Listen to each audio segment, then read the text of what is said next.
Good morning friends, मैं हूं पुनीत बिसारिया।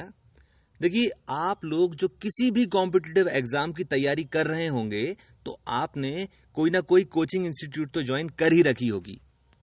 पर देखिए, होता यह है कि जितनी भी कोचिंग इंस्टीट्यूट्स हैं ये आपका कोर्स तो कंप्लीट करवा देती हैं, पर कोर्स कंप्लीट करवाने के अलावा भी बहुत सारी चीजें ऐसी होती हैं जो बताई जाना चाहिए पर कोई भी नहीं बताता।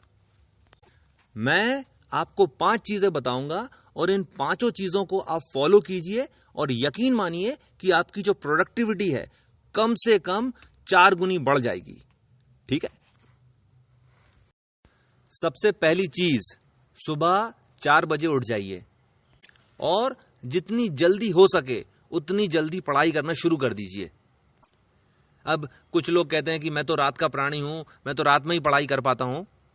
तो इस चीज को समझ लीजिए कि देखिए, दिन भर में आप 50 तरह की एक्टिविटीज करते हैं, 50 तरह के लोगों से मिलते हैं, तो रात होते होते आपका दिमाग इतना ज्यादा थक जाता है कि आपके दिमाग की जो एफिशिएंसी है वो 50-60% ही बचती है और कॉम्पिटिटिव एग्जाम को निकालने के लिए उतनी एफिशिएंसी पे पढ़ाई करने से कुछ भी नहीं होगा।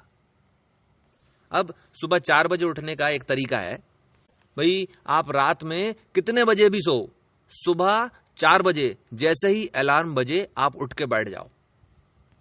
शुरुआत में परेशानी होगी, पर 5-6 दिन के अंदर आपको अपने आप ही रात में जल्दी ही नींद आने लग जाएगी। 10 बजे तक आपको नींद आने लग जाएगी। सो जाइए और सुबह आप आराम से 4 बजे उठ जाएंगे। एपीजे कलाम साहब जो थे वो अपनी पूरी जिंदगी सुबह 4 बजे उठते थे। बचपन में जब वो 8 साल के थे तो सुबह 4 बजे इसलिए उठते थे क्योंकि उन्हें पेपर बांटने जाना होता था, और जब वो राष्ट्रपति भी बन गए तब भी वो सुबह 4 बजे ही उठते थे। तो अगर जिंदगी में कुछ बनना है तो सुबह 4 बजे उठने की आदत बांध लीजिए। आपके ऊपर वैसे भी कोई जिम्मेदारी तो है नहीं है। सुबह 4 बजे उठ के आराम से पढ़ाई की जा सकती है और करना ही चाहिए। ठीक है। रूल नंबर 1, सुबह 4 बजे उठिए और पढ़ाई कीजिए। दूसरी चीज, ज्यादातर कॉम्पिटिटिव एग्जाम्स की जो बच्चे तैयारी करते हैं वो ये सवाल करते हैं कि कितने घंटे पढ़ना चाहिए। तो इस चीज को समझिए कि कभी भी घंटों में पढ़ाई नहीं होती।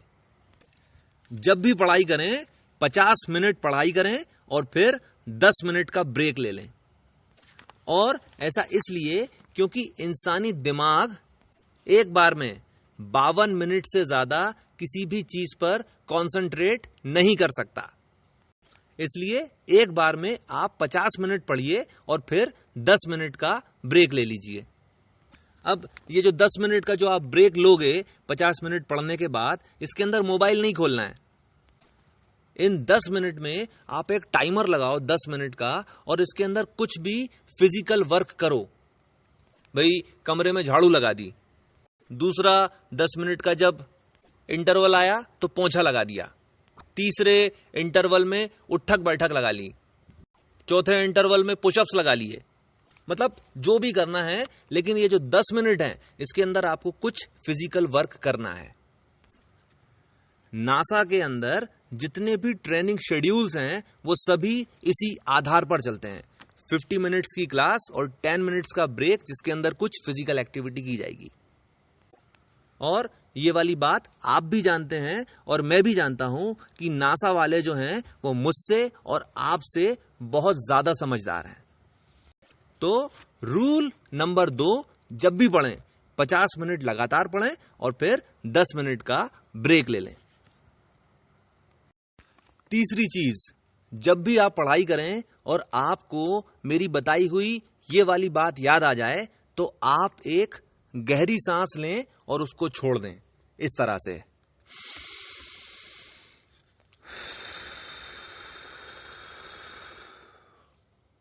आपका दिमाग एकदम से रिचार्ज हो जाएगा। अब इस चीज को जरा सा समझ लीजिए। देखिए, हमारा जो दिमाग होता है वो 2 चीजों पर खेलता है। पहली चीज है ऑक्सीजन और दूसरी चीज है फ्रक्टोज। फ्रक्टोज एक प्रकार की शुगर होती है ग्लूकोज फलों में मिलती है, फलों के रस में, और गुड़ में और शहद में मिलती है। दिमाग को जो शक्ति मिलती है वो फ्रक्टोज से मिलती है, और एक्टिविटी जो होती है उसकी वो ऑक्सीजन से चलती है। तो जितनी बार आप गहरी सांस खींचते हो, आपके दिमाग की जो भी थकावट हुई है वो दूर हो जाती है और आप फिर से रिफ्रेश हो जाते हो। रूल नंबर 3, जब भी आपको इस बात की याद आ जाए, आप एक गहरी सांस खींचना और छोड़ देना। ठीक है। चौथी चीज, इंस्पिरेशनल बुक्स और वीडियोस देखिए। देखिए, होता यह है कि जब आप किसी कॉम्पिटिटिव एग्जाम की तैयारी कर रहे होते हैं तो बहुत समय तक कुछ भी नहीं होता है। मतलब 2-2, 3-3, 4-4, 5-5 साल तक कुछ भी नहीं होता है। जो एस्पिरेंट है वो एस्पिरेंट ही बना रहता है। लोग उसको बेकार, बेरोजगार कहते हैं। फिर उस बंदे की मेहनत जो है वो सार्थक होती है, और वो बंदा जो कल तक बेकार, बेरोजगार था, आज IAS ऑफिसर बन जाता है या बैंक PO बन जाता है। यानी जब तक तेरा रिजल्ट नहीं आया था तब तक तू बेकार, बेरोजगार है। 2 मिनट बाद जैसे ही रिजल्ट अनाउंस हुआ, तू IAS ऑफिसर हो गया। पर ये जो 2, 3, 4, 5 साल जो हैं, इसके अंदर जब कुछ भी नहीं हो रहा होता है तो अच्छों की हिम्मत टूट जाती है। हिम्मत बंधी रहे, इसके लिए इंस्पिरेशनल किताबें और वीडियोस देखना ही देखना चाहिए। और ये जो रूल है ये सबसे ज्यादा इंपॉर्टेंट है। ठीक है। 5वीं और आखिरी चीज, रोज 2-3 आंवलों का मुरब्बा खाइए। आंवले का जो असली मुरब्बा जो होता है वो शहद में बनता है। मम्मी से बोलिए, मम्मी बना के दे देंगी। अब जरा सी इसकी वजह समझ लीजिए। देखिए, जो लोग कॉम्पिटिटिव एग्जाम्स की तैयारी कर रहे होते हैं वो 7-7, 8-8 या 9-9 घंटे की सिटिंग दे रहे होते हैं, जिसकी वजह से जो सबसे पहला नुकसान जो होता है वो ये होता है कि उनका पेट खराब हो जाता है। और अगर आप आंवले का मुरब्बा खाते हैं तो कभी भी जिंदगी में आपका पेट खराब नहीं हो सकता।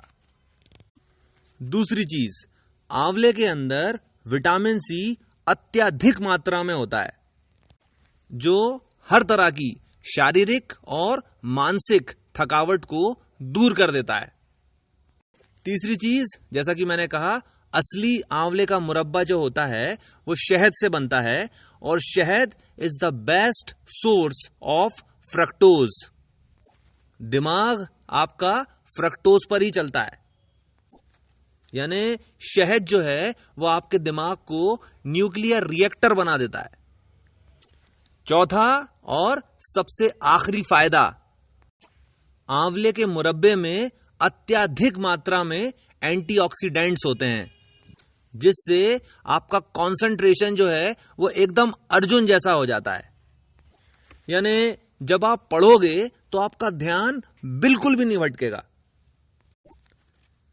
इस चीज को भी समझ लीजिए कि जो यूसेन बोल्ट हैं वो पूरी तरह से नेचुरल डाइट लेते हैं, पर केवल एक चीज है जिसका वो सप्लीमेंट लेते हैं, और वो सप्लीमेंट है विटामिन C। और क्योंकि विटामिन C का बेस्ट रिसोर्स आंवला होता है, इसलिए आपको रोज 2-3 आंवलों का मुरब्बा खाना ही खाना चाहिए। और आंवले के मुरब्बे के साथ अगर आपने थोड़ा सा चांदी का वर्क खा लिया तो फिर कमाल ही हो जाएगा। सोने पे सुहागा कहते हैं उसको।